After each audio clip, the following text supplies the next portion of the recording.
Bien-aimés dans le Seigneur, bonjour. C'est toujours un plaisir de se trouver dans la maison du Seigneur, non seulement pour l'adorer, le louer, le glorifier, mais aussi pour l'écouter.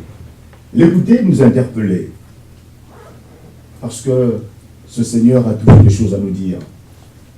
Et ce matin, nous allons justement parler de la plénitude du Saint-Esprit.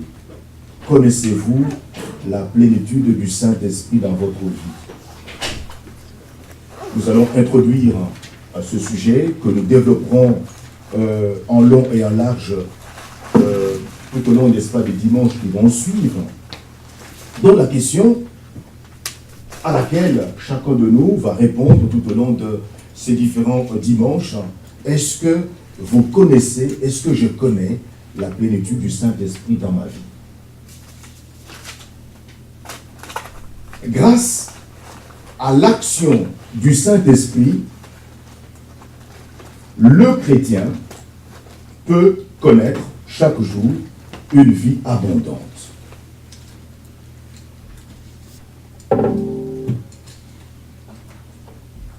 Lorsque nous parlons du chrétien, il importe toujours de rafraîchir notre mémoire pour savoir de qui il s'agit. Le chrétien, c'est un individu qui est né pécheur et qui a écouté la bonne nouvelle du salut gratuit par la foi en Jésus-Christ. Il a écouté Jésus lui dire: je me tiens devant la porte et je frappe. Si quelqu'un entend ma voix et m'ouvre la porte, j'entrerai chez lui. Et donc cet individu a accepté effectivement qu'il était né pécheur, que le salaire du péché étant la mort, qu'il était mort spirituellement, que son père était le diable, c'est ce que la Bible dit, et que ce diable, comme père spirituel, avait planifié de voler. Voler quoi? Voler tout le bien que le Créateur avait prévu pour lui. Il avait planifié, ce père satanique, de l'égorger. Ensuite, de le détruire. Un père dangereux. Jésus a décrit son activité dans Jean 10:10. Et donc, cet homme, ce qu'on appelle chrétien, a donc pris la décision de pouvoir se repentir de tous ses péchés et de se convertir. Se repentir de tous ses péchés et de se convertir. Se repentir de tous ses péchés implique trois choses. Un véritable renoncement. À quoi? Il a renoncé à Satan comme père spirituel. Il a renoncé à toutes les pratiques occultes. Il a renoncé à tous ses péchés personnels connus. Et ensuite, il a fait un autre mouvement qui consiste justement à se convertir, c'est-à-dire à se tourner vers Dieu le Père et accepter le salut que Dieu le Père lui a accordé à travers la mort de son Fils Jésus-Christ sous la croix à cause de ses péchés. Et à sa place, il a accepté que Jésus était mort sur la croix à cause de ses péchés qu'il a confessés, ces péchés qu'il a abandonnés, auxquels il a renoncé. Et ensuite, il était mort à sa place, car c'est lui qui aurait dû mourir. Et il a dit: Jésus-Christ, sors-moi de cette prison du péché. Sauveur, dirige ma vie désormais, Seigneur. Sauveur, Seigneur. Cet individu a fait sa part. Et donc, le Dieu Trinitaire est venu habiter en lui, l'a sauvé et a fait de lui un enfant de Dieu. L'individu qui a pris cette décision de se repentir de tous ses péchés et de se convertir à Christ en faisant de Jésus-Christ son sauveur et c'est notre personnel, cet individu est devenu une nouvelle créature en Jésus-Christ. Le chrétien, c'est celui-là. Et donc, le Dieu trinitaire qui est venu habiter en lui, le Père, le Fils et le Saint-Esprit, joue chacun un rôle spécifique. Ce matin, nous parlons du rôle du Saint-Esprit. Le Saint-Esprit est opérationnel dans la vie d'un tel individu. Alors, la Bible nous parle du Saint-Esprit en ces termes. Et vous allez voir que le Saint-Esprit joue un rôle spécifique dans la vie du chrétien. Premièrement, la Bible dit que le Saint-Esprit est Dieu. C'est la première déclaration de base. Actes chapitre 5, versets 3 à 5. Le Saint-Esprit est présenté comme étant la troisième personne de la Trinité. Vous voyez, la Trinité, le mot Trinité ne figure pas dans la Bible. Mais l'enseignement que ce terme présente se trouve bel et bien dans la Bible. Qu'est-ce qu'il dit? Il dit simplement que Dieu est un seul être divin. Vous voyez, Dieu est une seule essence, un seul être divin, à l'intérieur duquel il y a trois personnes divines distinctes. Le Père, le Fils et le Saint-Esprit. Et donc, le Saint-Esprit est la troisième personne de la Trinité. Elle est distincte du Père et distincte du Fils. On ne peut pas les confondre. Les trois personnes ne sont pas du tout interchangeables. On ne peut pas prendre le Père pour le Fils pour le Père pour le Saint-Esprit. Non. Cette confusion est diabolique. Amen. Amen. Très, très important. Très important. Le Dieu trinitaire intervient dans le salut de l'être humain. Et chaque personne joue un rôle spécifique. Alors, lisons ce texte. Pierre l'interpella. Ananias, comment as-tu pu laisser Satan prendre à tel point possession de ton cœur pour que tu veuilles tromper l'Esprit Saint en cachant le but réel de ton champ afin d'en conserver une partie? N'étais-tu pas libre de garder ta propriété? Ou même, après l'avoir vendue, ne pouvais-tu pas faire de ton argent ce que tu voulais? Ce n'est pas à des hommes que tu as menti, mais à Dieu lui-même. Comment as-tu pu décider en toi-même de commettre une telle action? À ces mots, Ananias tomba raide, mort. Tous ceux qui l'apprirent furent glacés de terreur. Amen. Je voudrais ouvrir une parenthèse ici pour parler justement du discernement spirituel. Vous savez, ici, le Saint-Esprit agit, est opérationnel.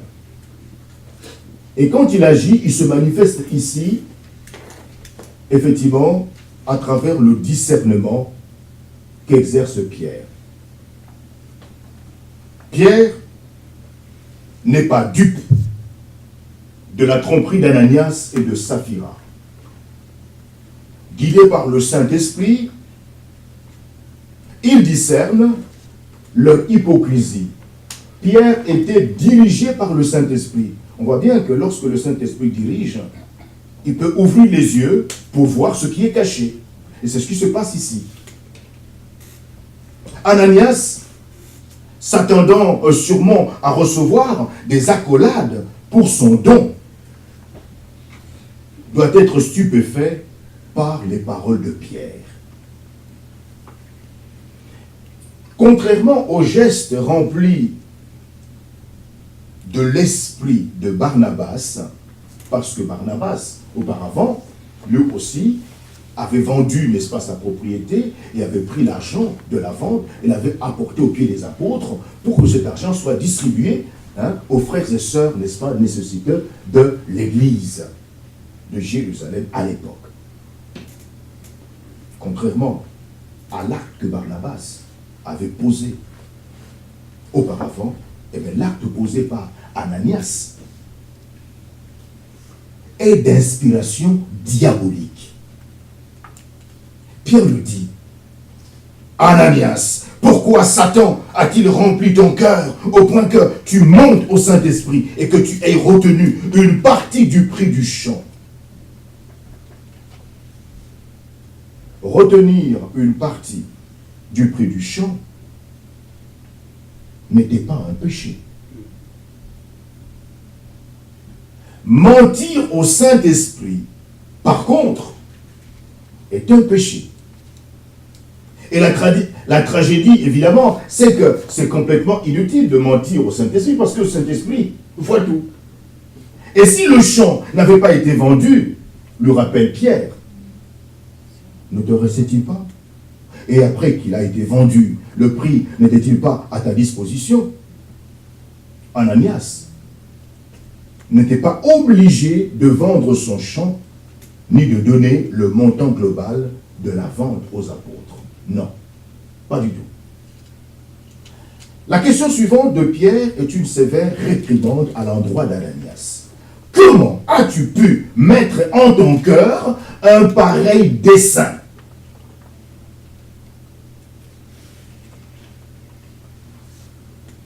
Le couple avait planifié de mentir.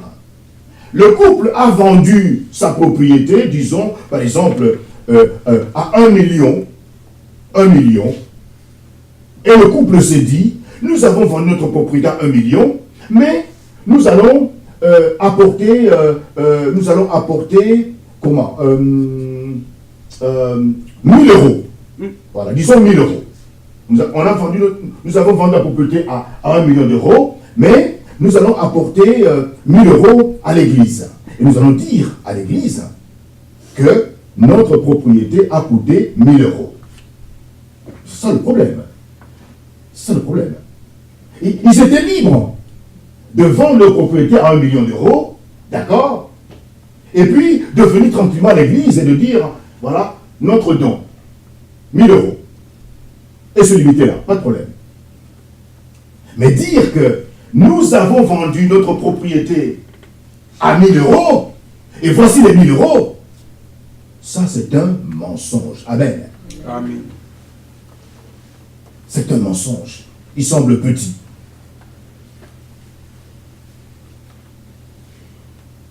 Ananias avait été fortement tenté par le diable.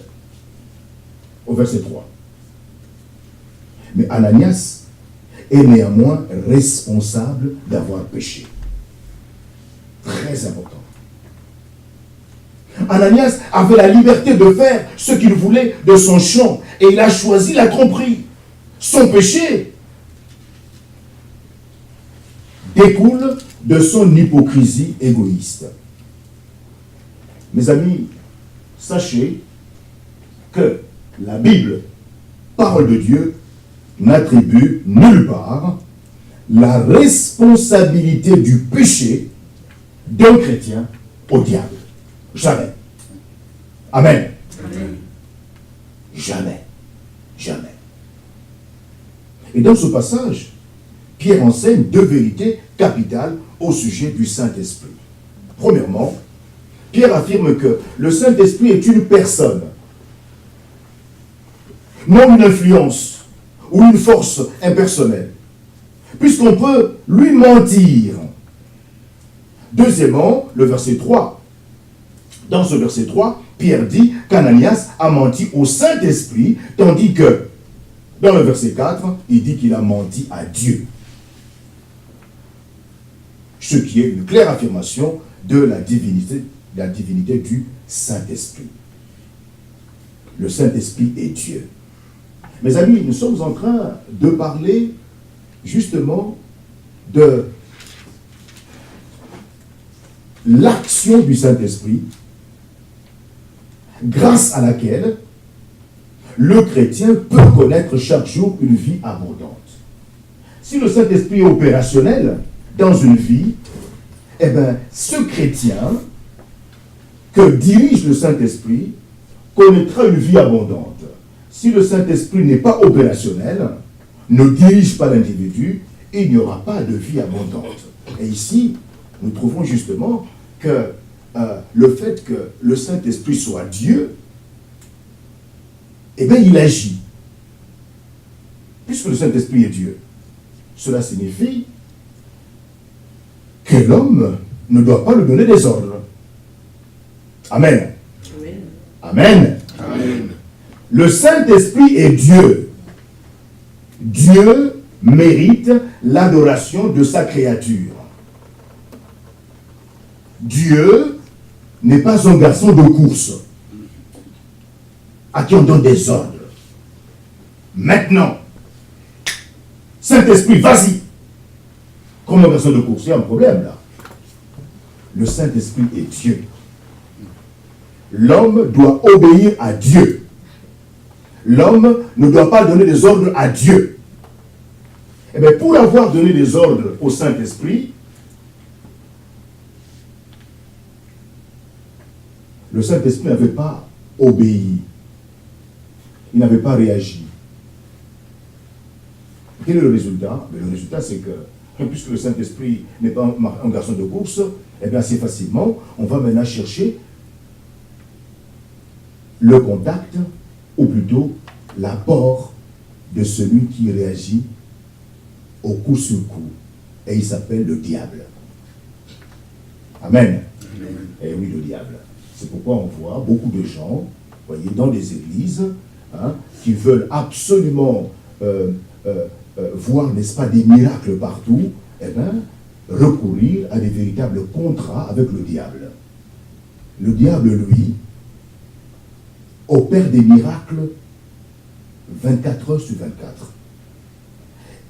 Les miracles que le diable opère sont programmables. Voyez, demain, lundi, venez à 12 heures recevoir votre miracle. Et vous l'aurez, effectivement. Parce que le diable, lui, c'est un garçon de course.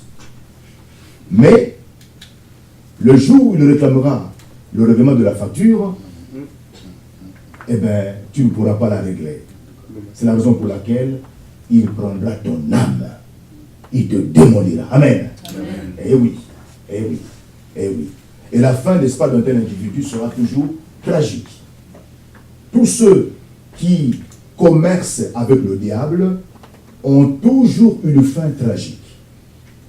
Très tragique. Le diable te donne le pouvoir, le diable te donne son autorité, le diable te donne toutes sortes, n'est-ce pas, de choses, la gloire, mais après, il te réclame ton âme. Le Saint-Esprit est Dieu. On ne peut pas lui donner des ordres, nous devons plutôt nous soumettre à lui et recevoir les ordres de lui, selon la parole de Dieu. Amen. Amen. Le Saint-Esprit nous donne la capacité de vivre la vie chrétienne. Alors cette affirmation est fondamentale. Galates chapitre 5, versets 22 à 25. Le Saint-Esprit nous donne la capacité de vivre la vie chrétienne.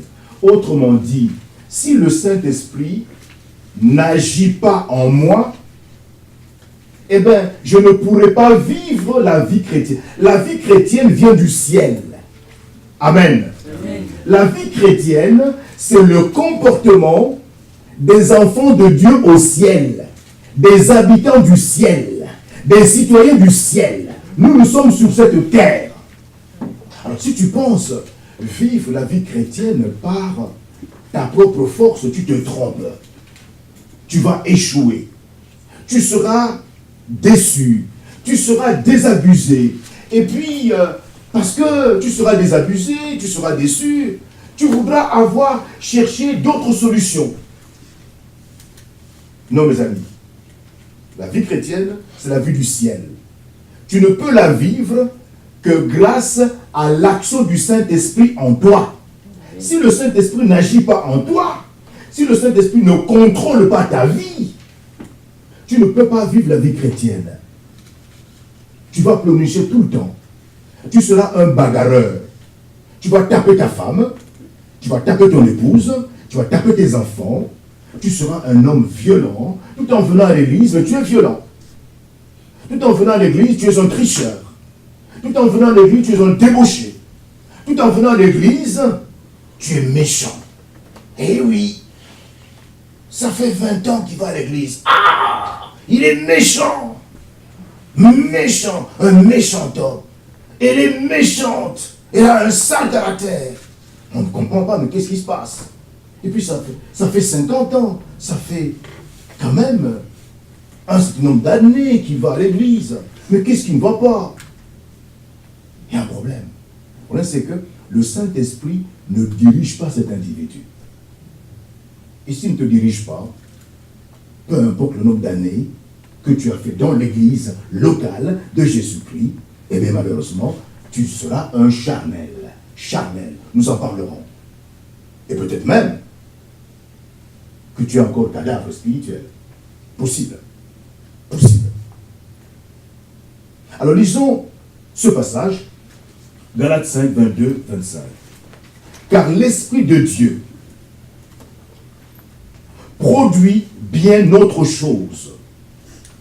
Le fruit de l'Esprit, c'est l'amour, la joie, la paix, la patience, le bon caractère, l'amabilité, la serviabilité, la bonté, la générosité, la fidélité, la confiance dans les autres, la douceur, la modestie, l'humilité, l'aptitude à céder et à s'adapter, la tempérance, la chasteté, la maîtrise de soi. Aucune loi n'interdit cela. Et contre ceux qui vivent ainsi, la loi n'a pas même besoin d'intervenir.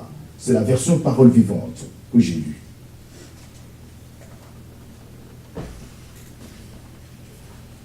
Le fruit de l'esprit. Alors, vous savez, il s'agit du fruit de l'esprit. Je relis le même texte, n'est-ce pas, dans la version Louis II, les versets 22 et verset 23. Mais le fruit au singulier de l'esprit, c'est l'amour. 1, 2, la joie. 3, la paix. 4, la patience. 5, la bonté. 6, la bienveillance. 7, la foi. 8, la douceur. 9, la maîtrise de soi. La loi n'est pas contre ces choses. L'apôtre Paul oppose le fruit de l'esprit aux œuvres de la chair, du verset précédent, verset 19. Les œuvres de la chair résultent des efforts de celui qui les fait, que cet individu soit sauvé ou non. Le fruit de l'esprit, par contre, est produit par l'esprit même de Dieu.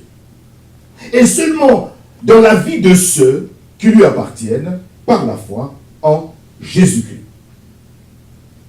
L'attitude spirituelle qui consiste à marcher selon l'esprit, au verset 16, a pour résultat négatif que le croyant en Jésus-Christ met de côté les habitudes de péché continues de la chair et pour résultat positif de lui faire porter le fruit que produit l'esprit.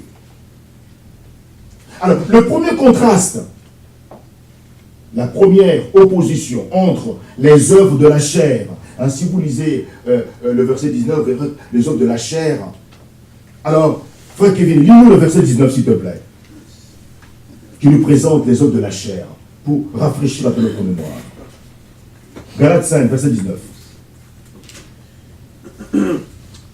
Les œuvres de la nature humaine sont évidentes. Ce sont l'adultère, l'immoralité sexuelle, l'impureté, la débauche. Et au vin, on a l'idolâtrie, la magie, les haines, les querelles, les jalousies, les colères, les rivalités, les divisions, les sectes, l'envie, les meurtres, l'ivrognerie, les excès de table, et les choses semblables. La liste des œuvres de la chair est longue. Ce sont des œuvres de la chair. Hein. Ce ne sont pas des démons. Hein. Ce sont des œuvres de la chair. Voyez, ce ne sont pas des esprits mauvais. Et les œuvres de la chair, on en parlera, qui peuvent caractériser, n'est-ce pas, une vie, exigent la repentance, la confession. On ne va pas chasser les démons partout. Hein. Il faut se repentir. Il faut confesser ses péchés. Et la première opposition entre les œuvres de la chair, listées au verset 19, et le fruit de l'esprit, c'est que les œuvres de la chair sont très nombreuses et que le fruit de l'esprit est unique. Et bien que l'apôtre Paul ne mentionne pas cette vérité ici, eh bien, il y a un contraste entre le degré de production de ces œuvres de la chair et le degré de production de ce fruit. Un fruit unique. Et quelqu'un, évidemment, peut commettre habituellement une ou deux, ou peut-être une demi-douzaine des péchés que Paul énumère au verset 19. Mais il serait probablement impossible à quelqu'un de les commettre tous habituellement. C'est impossible. Le fruit de l'esprit, au contraire, est toujours produit complètement dans chaque croyant en Jésus-Christ, quelle que soit la faiblesse de certaines de ces manifestations. Et la Bible parle beaucoup de fruits. Il en est question 106 fois dans l'Ancien Testament et 70 fois dans le Nouveau Testament.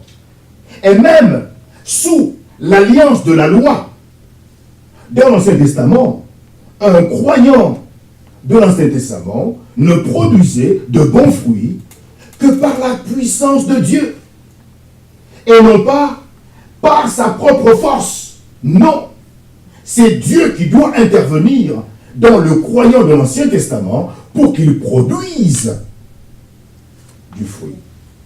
Et le Seigneur a dit autrefois à Israël, en Osée, chapitre 14, verset 8, « C'est de moi que tu recevras ton fruit. » C'est de moi, Dieu, l'Éternel, que tu recevras ton fruit. Donc le fruit vient de Dieu. Si Dieu ne te dirige pas, il n'y aura pas de fruit en toi. Ouvrons bien nos oreilles.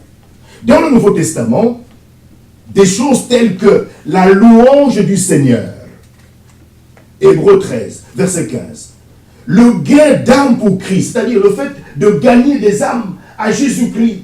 Vous présentez l'évangile et cet individu convaincu par le Saint-Esprit, prend la décision de se repentir de tous ses péchés en disant non à Satan comme père spirituel, non à toutes les pratiques occultes, non à sa vie de désordre.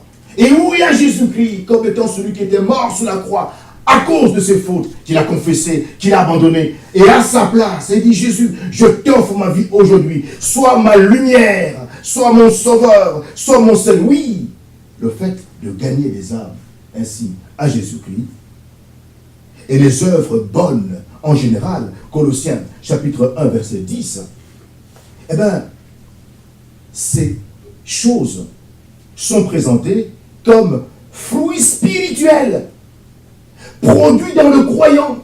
Et oui, la louange est suscitée par l'action du Saint-Esprit. Le fait de gagner quelqu'un à Christ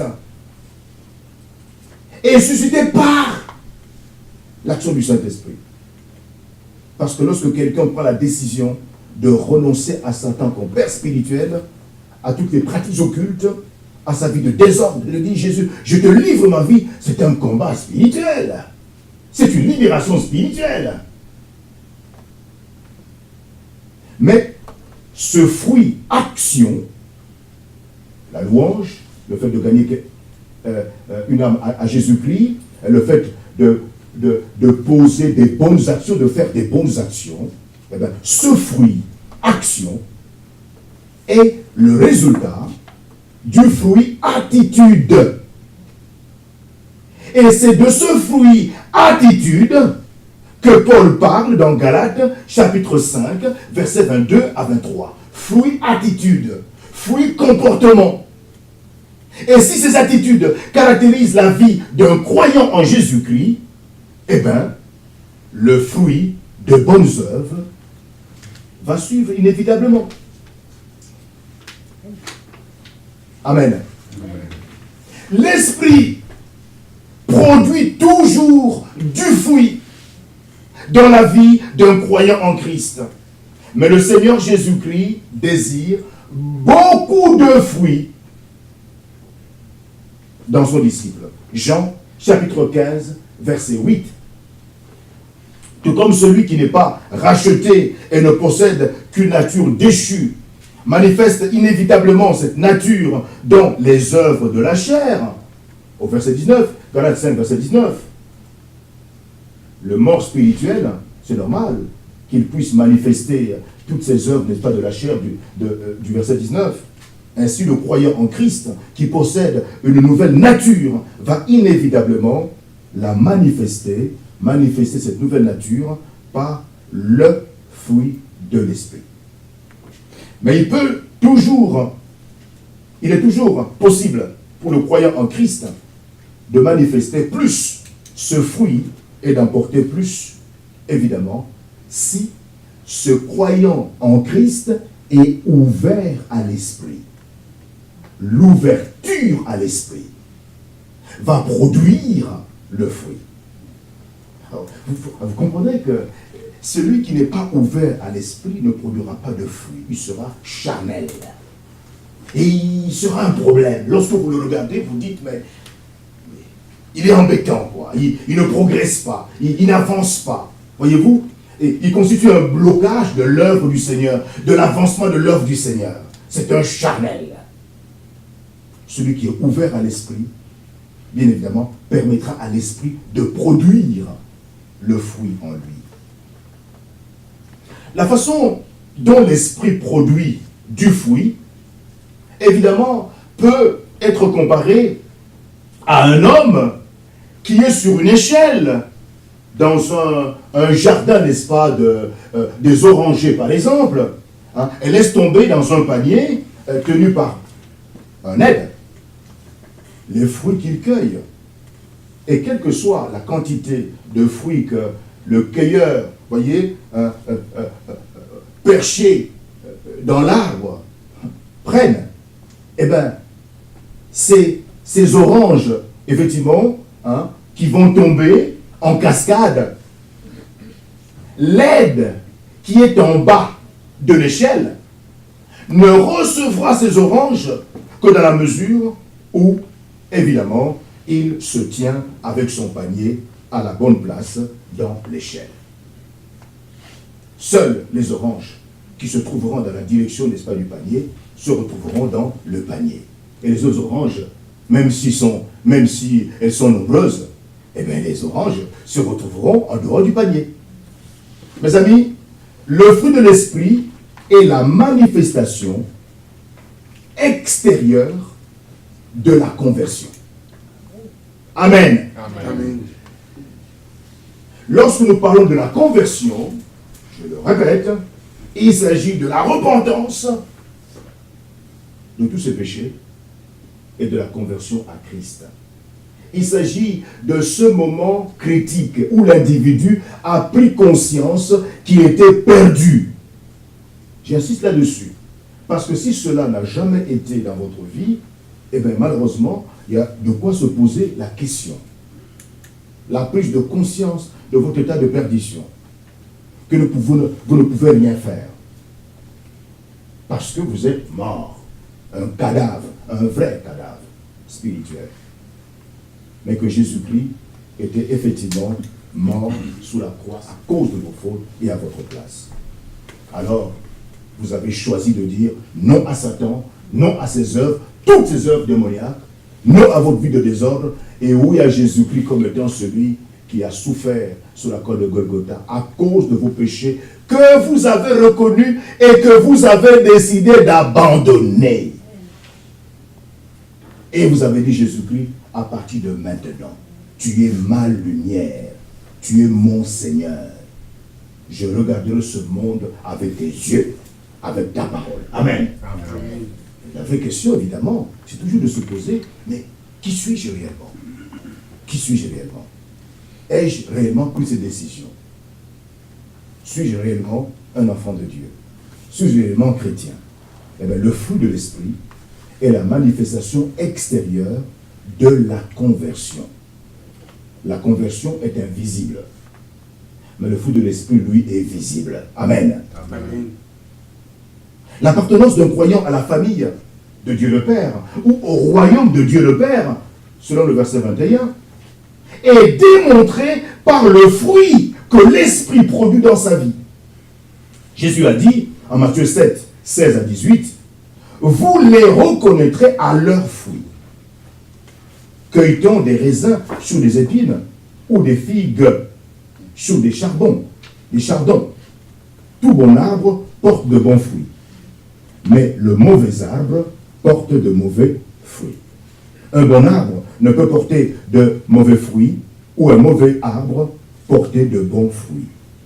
Au verset 22 et 23 de Galates chapitre 5, Paul énumère 9 caractéristiques représentatives du bon fruit produit par le Saint-Esprit dans la vie d'un croyant en Christ.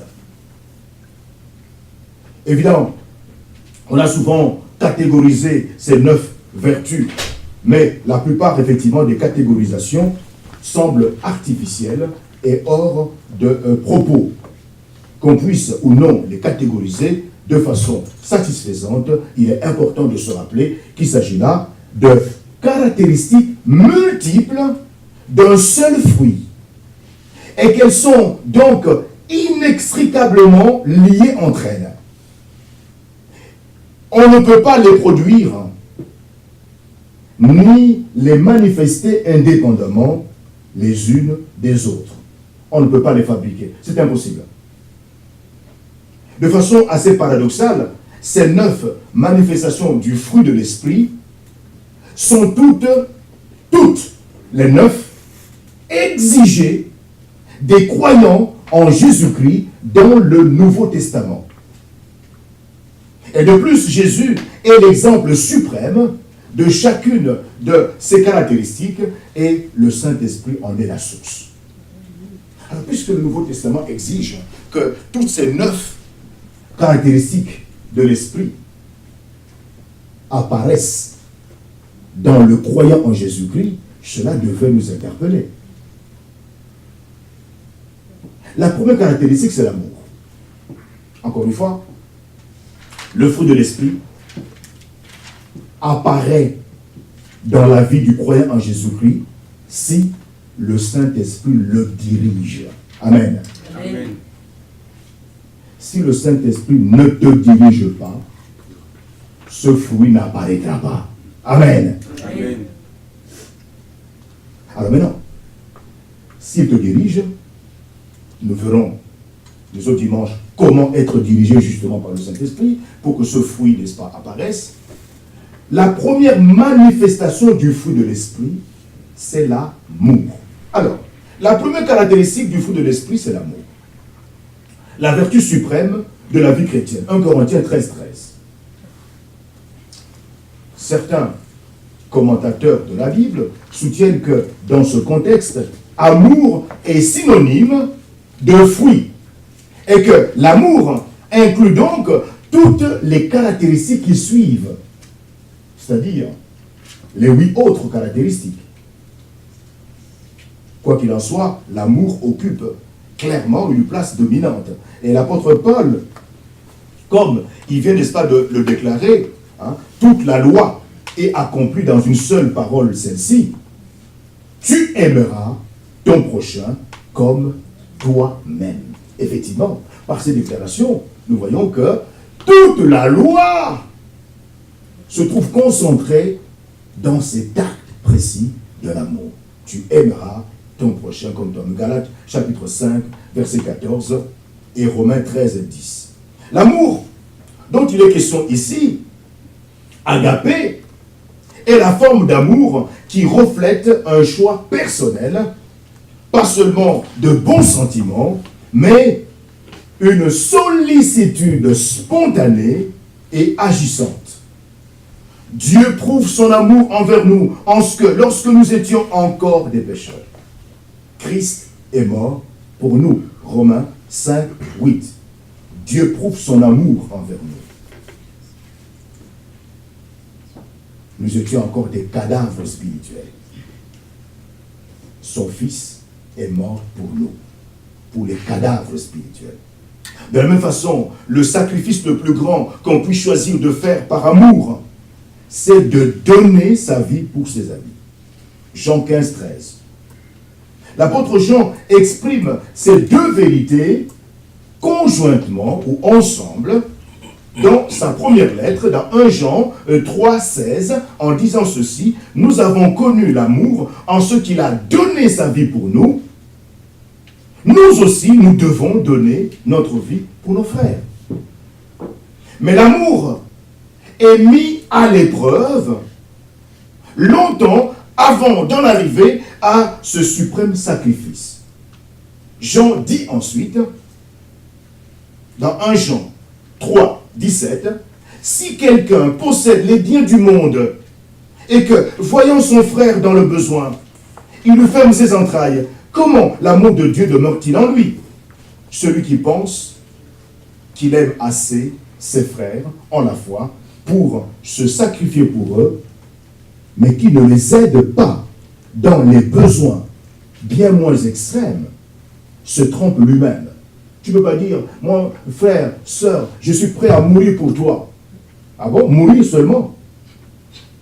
Mais le frère a des besoins qui nécessitent ton intervention. Tu dis, non, je ne peux pas t'aider. Par contre, moi, je suis prêt à mourir seulement pour toi. Il y a un problème là.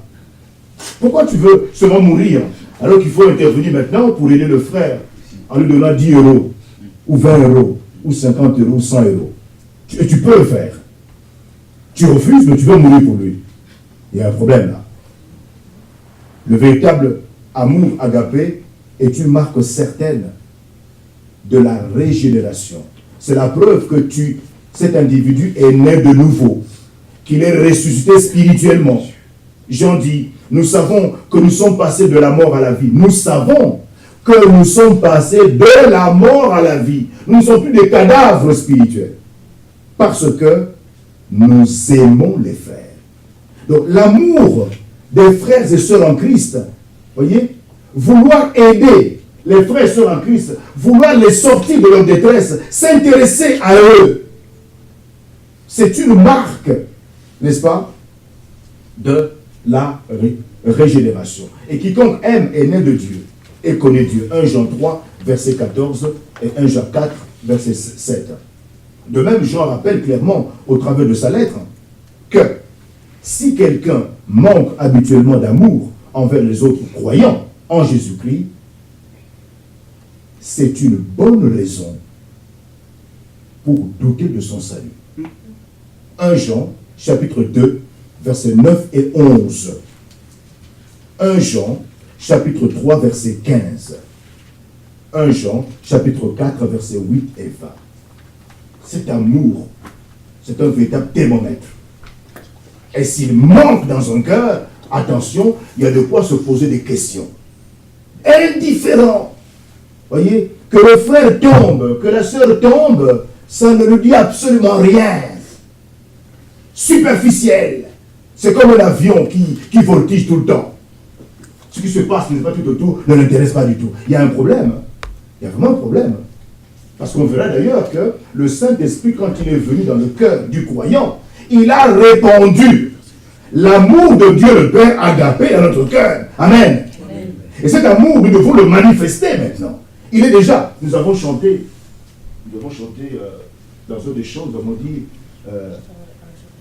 en parlant de l'amour, hein, répands ton amour, remplis-moi de ton amour. Oui, l'amour de Dieu a déjà été rempli dans notre cœur. Amen. Nous devons plutôt confesser que cet amour que le Saint-Esprit a répandu en nous doit maintenant être manifesté pour que notre entourage voie cet amour, parle de cet amour. Jésus-Christ est l'exemple suprême de cette vertu suprême, de cet amour. Ce n'était pas que l'amour de son Père, mais c'était aussi son amour qui a conduit Jésus à donner sa vie pour nous, démontrant par son sacrifice volontaire l'amour qui donne sa vie pour ses amis. Et avant qu'il ne fasse ce sacrifice suprême, eh bien Jésus a démontré de bien d'autres façons, plus ordinaires, cet amour qui se sacrifie. Lorsque Jésus a vu Marie et les autres qui pleuraient dans le jardin à cause de la mort de Lazare, eh bien Jésus a pleuré lui aussi. Jean chapitre 11, versets 33 à 35. Jésus n'a pas pleuré parce que Lazare était mort,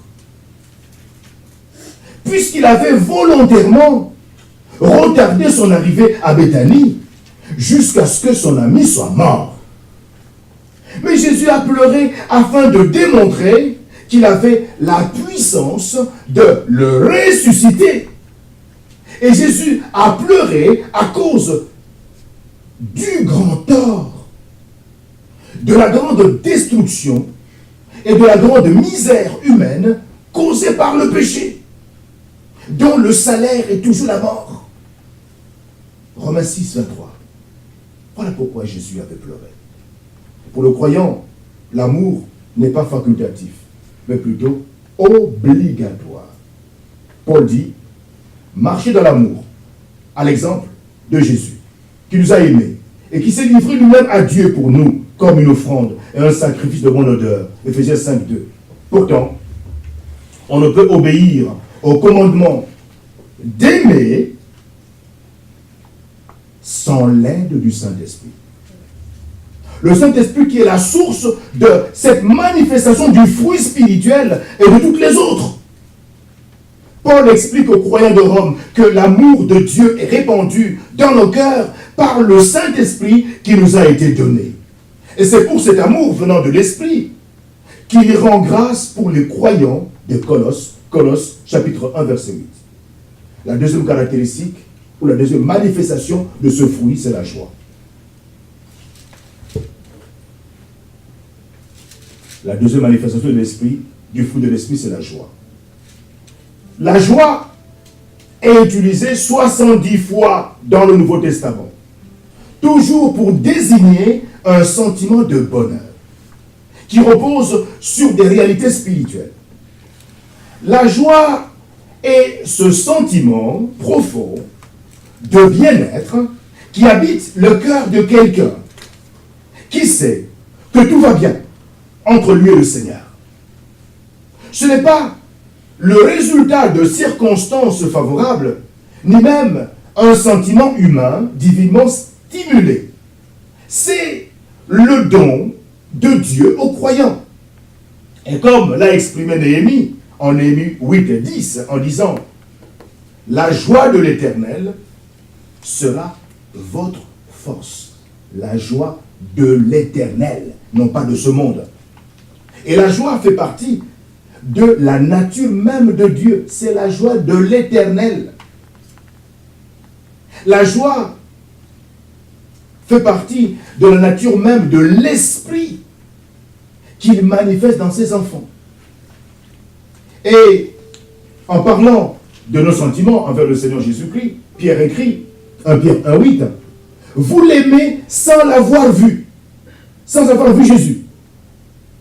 Vous croyez en lui sans le voir encore avec vos yeux.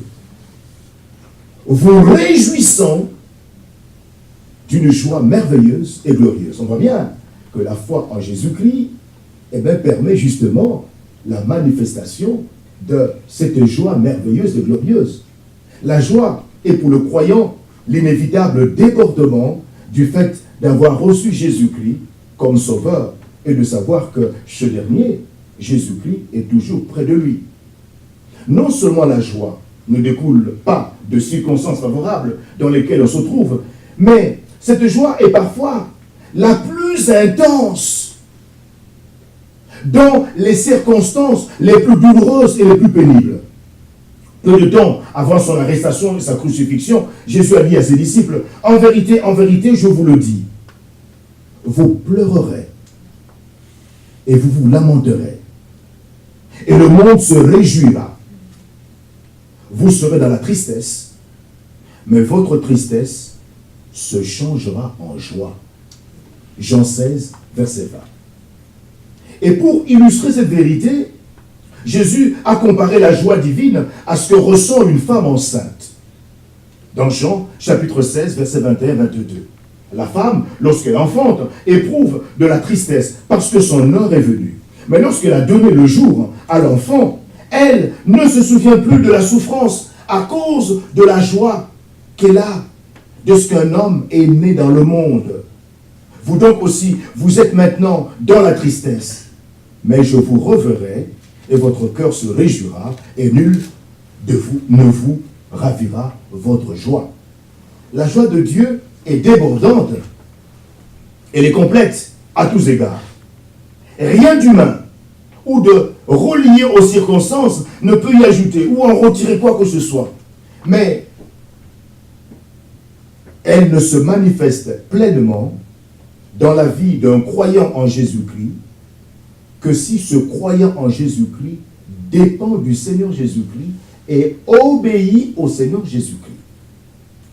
Jésus a dit plus loin, dans Jean 16, 24, « Demandez et vous recevrez, afin que votre joie soit parfaite. » Une des raisons pour lesquelles Jean a écrit sa première épître était pour que sa joie soit parfaite. 1 Jean 1, 4. Et là encore, évidemment, Jésus est l'exemple suprême de la joie. Jésus était un homme de douleur et habitué à la souffrance. Ésaïe 53, verset 3. Mais tout comme il a promis à ses disciples, sa tristesse s'est changée en joie.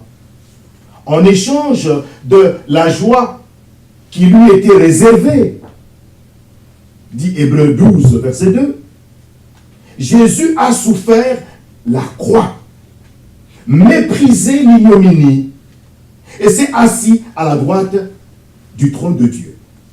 Et malgré que, pendant son incarnation, au milieu d'eux, les hommes l'ont mal compris, rejeté, haï, fait souffrir, le Seigneur Jésus-Christ n'a jamais perdu la joie de la relation qu'il avait avec son Père. Jamais. Et c'est cette joie qu'il offre à tous ceux qui le suivent. C'est la joie du ciel. Et bien que la joie soit un don que Dieu le Père, accorde par son esprit à ceux qui lui appartiennent, eh bien, il leur commande aussi d'être joyeux. C'est un ordre. Et Paul leur dit, Philippiens 4, 4, réjouissez-vous toujours dans le Seigneur. Je le répète, réjouissez-vous. Philippiens 3, 1 aussi. Et puisque la joie est un don de Dieu, eh bien il est clair qu'il ne commande pas aux croyants de la fabriquer, non, ou d'essayer de la contrefaire, non. Ce qu'il leur donne, c'est que les croyants acceptent avec reconnaissance cette grande bénédiction qu'ils possèdent déjà et s'en délectent. Romains 14, 17 dit, car le royaume de Dieu, ce n'est pas le manger et le boire, mais la justice, la paix et la joie par le Saint-Esprit. Eh bien, nous allons essayer, n'est-ce pas, de parcourir ces différents, la nature de ces différents fruits pour voir, finalement, si ces différentes manifestations, eh bien, apparaissent dans notre vie. Vous savez, les mots, parfois, que nous lisons dans la parole de Dieu, si nous ne les comprenons pas, eh bien, nous aurons du mal à faire une application dans notre propre vie. Voyez-vous? Et nous continuerons à décrire, n'est-ce pas, ces différentes manifestations la fois prochaine pour nous montrer que ces différentes manifestations ne sont que le résultat de l'action du Saint-Esprit. Maintenant, si ce Saint-Esprit ne dirige pas ta vie, tu ne pourras pas voir ce résultat dans ta vie. C'est impossible. Impossible. Et pourtant, le Saint-Esprit est bel et bien présent. Voyez, si le Saint-Esprit prend le volant de ta vie, alors tu verras ce fruit se manifester, voyez-vous, hein, sous différentes palettes de 9 aspects dans ta vie. Mais il doit prendre le volant. Mais nous continuerons justement à décrire ces différentes manifestations prochainement. Prochainement, nous allons prier. Seigneur, nous voulons te dire merci. Parce que, par ta grâce, tu nous as permis de te connaître. Par ta grâce, tu nous as permis de réaliser qu'en dehors de Jésus-Christ, nous étions perdus à jamais. Par ta grâce, tu nous as permis de choisir Jésus-Christ, de rejeter le diable. Et tu es venu habiter dans notre vie. Père, tu es venu habiter dans notre vie. Jésus-Christ, tu es venu habiter dans notre vie. Saint-Esprit, tu es venu habiter dans notre vie. Et tu voudrais, Père Céleste, que ton Esprit Saint soit le maître de tous les détails de notre vie. Accorde-nous de très bien comprendre en quoi consiste son action dans notre vie, pour que nous puissions véritablement être des témoins efficaces de Jésus-Christ dans ce monde. Des témoins qui n'ont pas à rougir, mais bien au contraire, qui sont véritablement la lumière du monde, qui éclaire notre monde en ténèbres. Merci pour ton esprit qui nous aide à comprendre ta parole, pour mieux la vivre. Amen.